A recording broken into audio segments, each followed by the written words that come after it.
What's up everyone, welcome to the second movie review for today, my first one being The Guilt Trip. Go watch that review if you have not, give it a like, give it a kiss, whatever you want to do. Give it a comment, say you suck Gore, I don't care.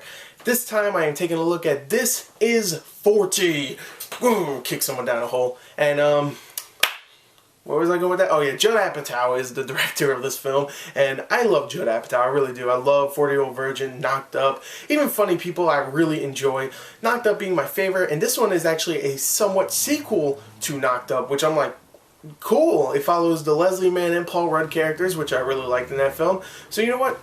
I'm looking forward to it. I'm sold. You sold me. So, what did I think of This Is 40? Let's talk about the story. The story here is a very simple and very personal type story. It follows two characters, of course. You got Paul Rudd's character and you got Leslie Mann's character, who are both married in the film, and of course they're getting old. Leslie Mann's just turning 40 in the beginning of the film, and Paul Rudd's character is about to turn 40. Their birthday is in the same week of each other.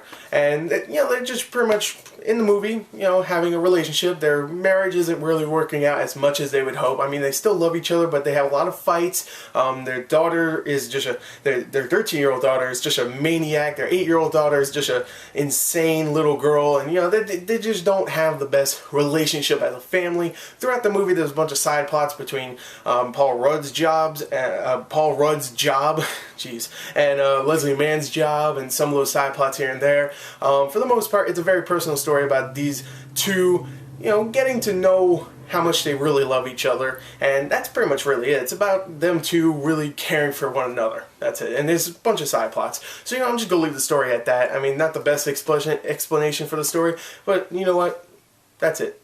I'm going to explain it like that. I really love the story because it's very personal. It's just about the family. You know, you don't really get to know much of the other side characters in the film, which is a kind of negative, but you don't get to know them enough because it's focused on this family between Paul Rudd and Leslie Mann and the two daughters, which are both played by Judd Apatow and Leslie Mann's real-life daughters, who I'll get to in acting. And I really love that, you know, family dynamic where they're having fights, fights between the daughters or the, you know, the husband and the wife, and it really does feel like a real family. And it's a very funny film, it really is, but it definitely has that dramatic side to it, and I love that, I really do. It's it's really good, and I enjoyed it. So yeah, the story here is great. Acting wise, you have to have good actors because, like I keep saying, you have a fantastic family dynamic. So you need the good actors, and luckily you do here. You have Paul Rudd, you have Leslie Mann, you have Maude Apatow, and you have Iris Apatow playing the two daughters, and when they're together, they are fantastic. They really are.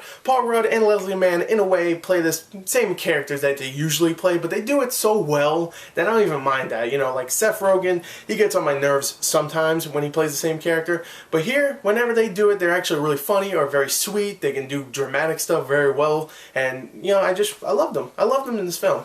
I did. I don't care. They're great. And I love the two daughters too. The 13-year-old one is going through, you know, of course she's a young woman, so she's going through her periods and stuff. You know, she's always pissy in the film, and you know, that's her character, whatever. And the little 8-year-old, I love her. I think that's Iris Apatow, maybe Maude Apatow, but I think it's Iris, and she's like the 8-year-old one, she's the young one, and first of all, she's adorable, and she is funny as hell, like legitimately funny, not just like cute funny. No, she says things that are freaking hilarious in this film, and I love her in this film. The rest of the supporting cast, you have Albert Brooks, who plays Paul Rudd's father in the film, who is like a mooching, he's a mooching father, he just wants money and stuff, but he's great in this film. I love him as the father. You have John Lithgow, who plays Leslie Mann's father, who is the guy that never been there at all to support anybody, but you know, he's great in there. He's very silent. Usually when you see John Lithgow, you know he's going to be very funny in the film and say weird things, but no, here he's very, you know, sullen, very, you know, just staring. And the rest of the supporting cast does a great job. You also have Jason Segel and a few other Judd Apatow-ish characters you'll see in this film, and for the most part they all did a great job. Oh, also Megan Fox is in the film, and she's hot, and she's actually really good in the film.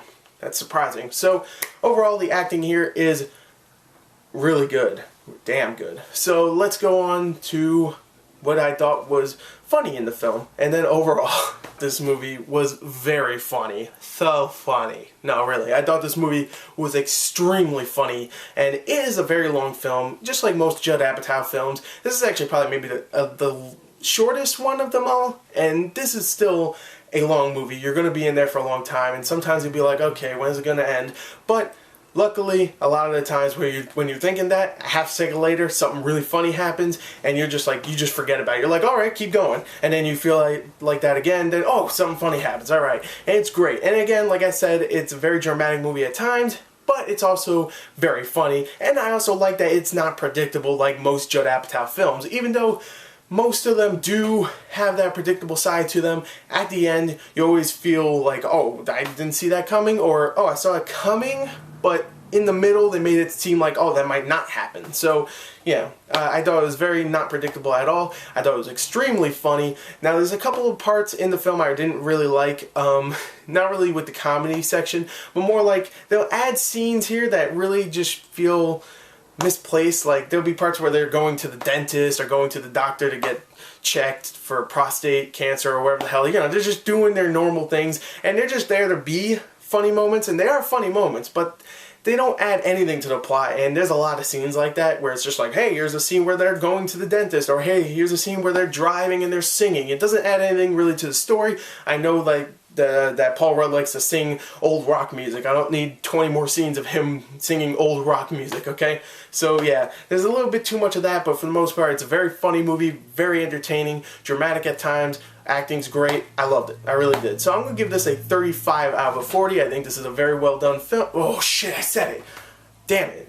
A very extremely good film.